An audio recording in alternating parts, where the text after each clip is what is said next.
The signal that the clock was ticking down in the round. Santa told the fighters 5 more seconds in the round. There was actually 1 minute and 5, so now they continue fighting.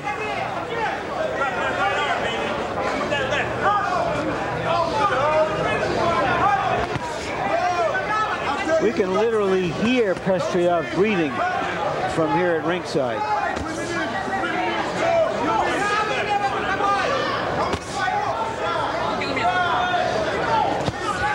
Watch the legs. 5 seconds. Break. Step back. Let's go. 5 seconds, fellas. Time. And this time it is the end of the round. 7 rounds in the books. And Pestriaev starting to pick up a little fan support here. That's the way you do it. That's the way you do it. And look, sometimes but you're standing right in front of him a little bit too much sometimes. If you gonna do that, then you gotta jab with this guy, right? You gotta jab and just keep jabbing, feign at breathe in, baby. Then step around him, all right? Breathe in, baby. That's slow. Give me one more like that. Children, you afraid? Yes. You afraid? Yes. You afraid? No. You're not afraid. No. Hello, go! Go, smart. Here are the two fighters countering each other. Pestriaev starting it, Whitaker starting and finishing. Pestriaev getting in a nice right hand between Whitaker's punches. Let's go, come on, let's go. You might have seen Pestriaev laugh in the corner as he was trying to get on the same language track with the trainer. He said, "You're going to go after him, go after him." No, yes, no. And he couldn't quite, then he laughed. He's a bright kid. He had 3 years of college, a good athlete. If he'd have been raised in America or some other country where there is a good superstructure of prize fighting, he might have turned out to be a real good fighter. So what are you saying, Larry? Well, he's got athletic ability, and you see he's got some want to. He takes the punch well. He just doesn't have the kind of skills he might have gotten if he'd have been brought up to be a fighter in a country with more fighting. Right. Some professional fighting. Right. In his early teenage years, he was involved in both boxing and hockey. And of course, the two go together hand in glove. But he eventually chose boxing as his sport and has not played much hockey in the last several years. He may have a little bit more skills than it seems that he's showing tonight, but when you fight a guy like Pernell Whitaker, you can never show too much. He made one of the best fighters in the world look bad, which was Oscar De La Hoya. Yep. So you know he can make anybody look to be less skillful than they really are.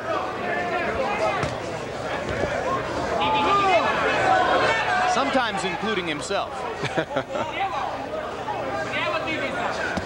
Just something about them southpaws.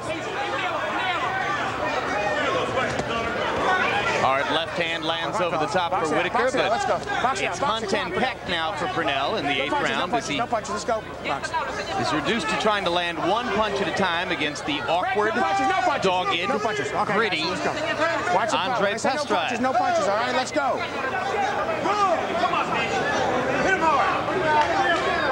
Pestriaev may in fact be tired, but he isn't going anywhere. No, he's here to fight. Continues to dig in and try to land those straight right hands against Whitaker. Let's box, fellas. Let's box. Let's box. That's it. Box it out. Box it out. Come on, Pernell. Let's go. Let's box. Pernell going back to the body and driving Pestriaev up against the ring post with hard body shots. And this is the best fight for Peter at this point because he's the shorter fighter, so he needs to be inside close to land his punches.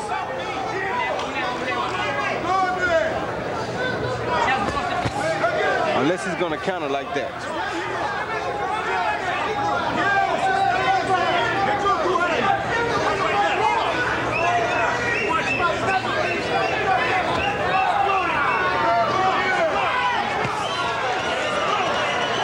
Vintage Whitaker. Go ahead and try to hit me. I'm right in front of you.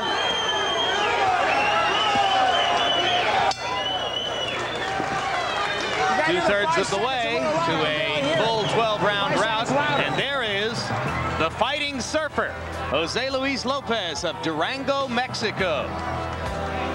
He once dyed his hair blonde for a fight with Yuri Boy Campas, and and despite the groovy impression he made with that, he knocked Campos out in a hurry. Showed his extraordinary punching power in doing so. We could have some fireworks in this second bout.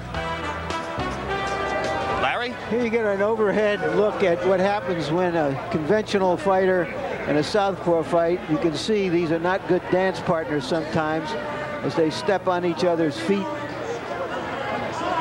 Roy, nobody seems to be bothered by it, but it could lead to something bad for someone. Because sometimes it can make somebody stay still a little too long. Let's go. Second round, let's go. Second round, let's go.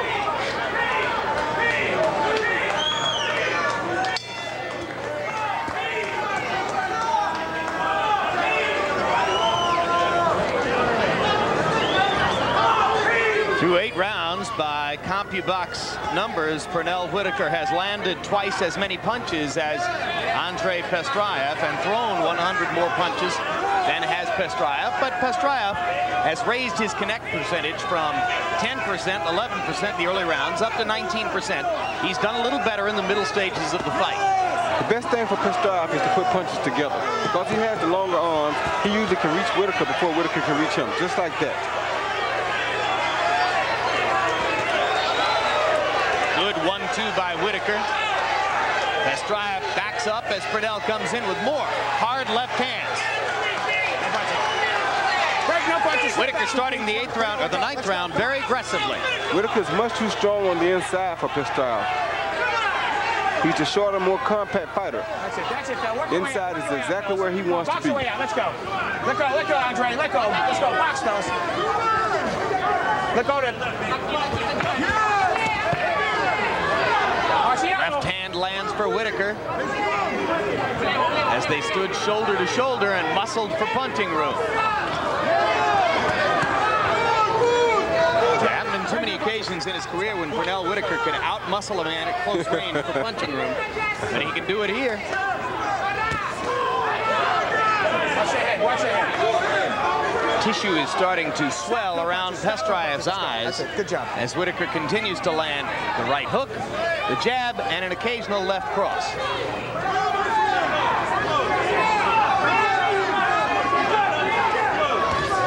Technically, you're supposed to get under your opponent when you get inside. Let go, Andrei. Whitaker, because he's 4 inches shorter, is already automatically under Pestriaev when they come together. So that's why he appears to be so much stronger. And then he really is probably physically stronger than Pestriaev because he's built lower to the floor, he's thicker, he's more of a short tank type guy in comparison to Pestriaev. Guys, no hold them, both you guys, come on, just box, all right? Let's go. At 33, he's had more time to season and settle into his strength. Some guys continue to get stronger as they get older, at least up to a point. I don't know. I think George is still getting stronger. Yes. No punches, no punches. Certainly George believes that. Let's go.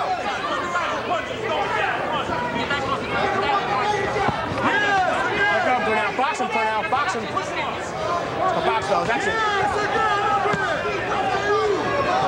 Let's go, fellas. Box those. Box those. Come on, fellas. Come on, fellas. 5 seconds.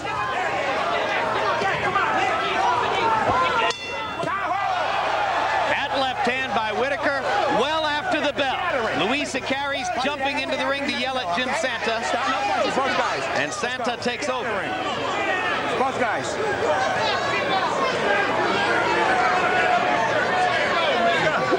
Good shot. That's a good shot. No. 10 rounds. 10 rounds. 10 rounds. We're going 12 rounds, man. How many rounds are we going? 12. Come on. The bell rings, no punches. Иди локоть стал. Не садись низко. Breathe. You're getting much too low. You don't want win. You don't want win? You win. No. You win. You're getting much too You low. win. You're having a lot of problems. Hold up your arms. Here you're watching what happened at the end of the round in slow motion. Now follow it in real speed. One beat after the bell. Perhaps some frustration on Whitaker's part. We've seldom seen that in the past. And an interesting moment as you heard Pernell asking his cornermen, how many rounds are we going?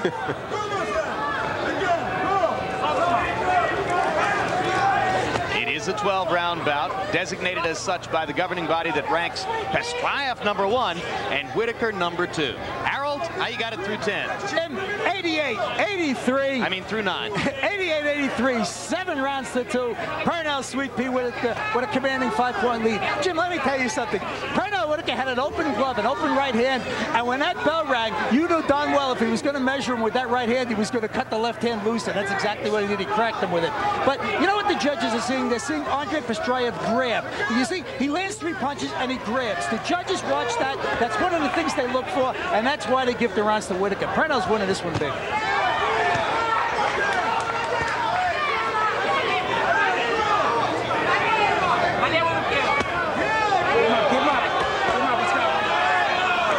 Keep him up, let's go.